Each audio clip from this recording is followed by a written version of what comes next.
हर हर महादेव। सोमवार का दिन शंकर भगवान को समर्पित होता है। आज के दिन भक्त भोलेनाथ को प्रसन्न करने के लिए विशेष पूजा अर्चना करते हैं, तो कुछ लोग आज के दिन व्रत भी करते हैं। सोमवार की व्रत कथा। एक समय की बात है, किसी नगर में एक साहूकार रहता था। उसके घर में धन की कोई कमी नहीं थी, लेकिन उसकी कोई संतान नहीं थी। इस कारण वह बहुत दुखी था। पुत्र प्राप्ति के लिए वह प्रत्येक सोमवार व्रत रखता था और पूरी श्रद्धा के साथ शिव मंदिर जाकर भगवान शिव और पार्वती जी की पूजा करता था। उसकी भक्ति देखकर एक दिन माँ पार्वती प्रसन्न हो गईं और भगवान शिव से उस साहूकार की मनोकामना पूर्ण करने का आग्रह किया। पार्वती जी की इच्छा सुनकर भगवान शिव ने कहा, हे पार्वती, इस संसार में हर प्राणी को उसके कर्मों का फल मिलता है और जिसके भाग्य में जो हो उसे भोगना ही पड़ता है। लेकिन पार्वती जी ने साहूकार की भक्ति का मान रखने के लिए उसकी मनोकामना पूर्ण करने की इच्छा जताई। माता पार्वती के आग्रह पर शिवजी ने साहूकार को पुत्र प्राप्ति का वरदान तो दे दिया, लेकिन साथ ही यह भी कहा कि उसके बालक की आयु केवल 12 वर्ष होगी। माता पार्वती और भगवान शिव की बातचीत को साहूकार सुन रहा था। उसे ना तो इस बात की खुशी थी और ना ही दुख। वह पहले की भांति शिव जी की पूजा करता रहा। कुछ समय के बाद साहूकार के घर एक पुत्र का जन्म हुआ। जब वह बालक 11 वर्ष का हुआ तो उसे पढ़ने के लिए काशी भेज दिया गया। साहूकार ने पुत्र के मामा को बुलाकर उसे बहुत सारा धन दिया और कहा कि तुम इस बालक को काशी विद्या प्राप्ति के लिए ले जाओ और मार्ग में यज्ञ कराना। जहाँ भी यज्ञ कराओ वहाँ ब्राह्मणों को भोजन कराते और दक्षिणा देते हुए जाना। दोनों मामा भांजे इसी तरह यज्ञ कराते और ब्राह्मणों को दान दक्षिणा देते काशी की ओर चल पड़े।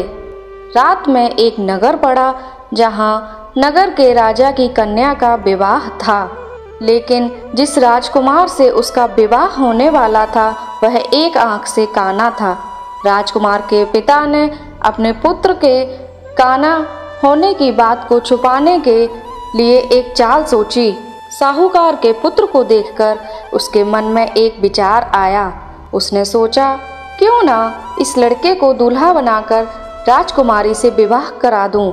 विवाह के बाद इसको धन देकर विदा कर दूंगा और राजकुमारी को अपने नगर ले जाऊंगा।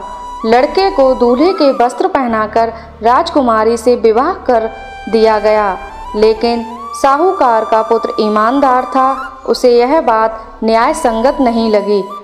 उसने अवसर पाकर राजकुमारी की चुन्नी के पल्ले पर लिखा कि तुम्हारा विवाह तो मेरे साथ हुआ है, लेकिन जिस राजकुमार के संग तुम्हें भेजा जाएगा वह एक आंख से काना है।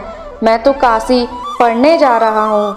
जब राजकुमारी ने चुन्नी पर लिखी बातें पढ़ी तो उसने अपने माता पिता को यह बात बताई।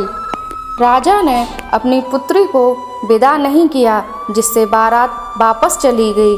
दूसरी ओर साहूकार का लड़का और उसका मामा काशी पहुँचे और वहाँ जाकर उन्होंने यज्ञ किया। जिस दिन लड़के की आयु 12 साल की हुई उसी दिन यज्ञ रखा गया। लड़के ने अपने मामा से कहा कि मेरी तबीयत कुछ ठीक नहीं है। मामा ने कहा कि तुम अंदर जाकर सो जाओ। शिव जी के वरदान अनुसार कुछ ही देर में उस बालक के प्राण निकल गए। मृत भांजे को देख उसके मामा ने विलाप शुरू किया। संयोग बस उसी समय शिव जी और माता पार्वती उधर से जा रहे थे। पार्वती ने भगवान से कहा, स्वामी, मुझे इसके रोने के स्वर सहन नहीं हो रहा। आप इस व्यक्ति के कष्ट को अवश्य दूर करें। जब शिव जी मृत बालक के समीप गए तो वह बोले कि यह उसी साहूकार का पुत्र है जिसे मैंने 12 वर्ष की आयु का वरदान दिया। अब इसकी आयु पूरी हो चुकी है। लेकिन मातृभाव से विभोर माता पार्वती ने कहा कि हे महादेव, आप इस बालक को और आयु देने की कृपा करें, अन्यथा इसके वियोग में इसके माता पिता भी तड़प तड़प कर मर जाएंगे। माता पार्वती के आग्रह पर भगवान शिव ने उस लड़के को जीवित होने का वरदान दिया। शिव जी की कृपा से वह लड़का जीवित हो गया। शिक्षा समाप्त करके लड़का मामा के साथ अपने नगर की ओर चल दिया। दोनों चलते हुए उसी नगर में पहुंचे जहां उसका विवाह हुआ था। उस नगर में भी उन्होंने यज्ञ का आयोजन किया। उस लड़के के ससुर ने उसे पहचान लिया और महल में ले जाकर उसकी खातिरदारी की और अपनी पुत्री को विदा किया। इधर साहूकार और उसकी पत्नी भूखे प्यासे रहकर बेटे की प्रतीक्षा कर रहे थे। उन्होंने प्रण कर रखा था कि यदि उन्हें अपने बेटे की मृत्यु का समाचार मिला तो वह भी प्राण त्याग देंगे, परंतु अपने बेटे के जीवित होने का समाचार पाकर वह बेहद प्रसन्न हुए।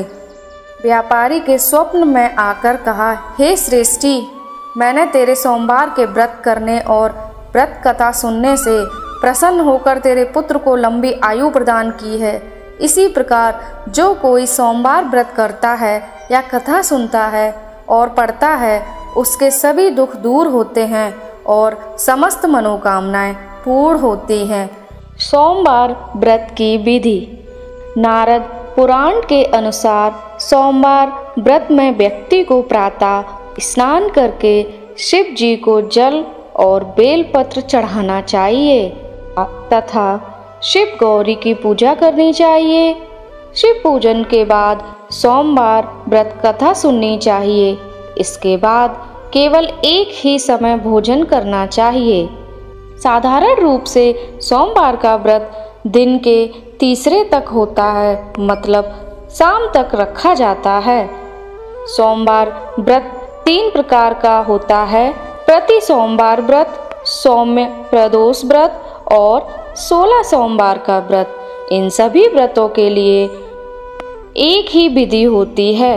हर हर महादेव, जय श्री हरि। धन्यवाद भक्तों। ऐसे ही और वीडियोस के लिए मेरे चैनल को लाइक, सब्सक्राइब और शेयर करें।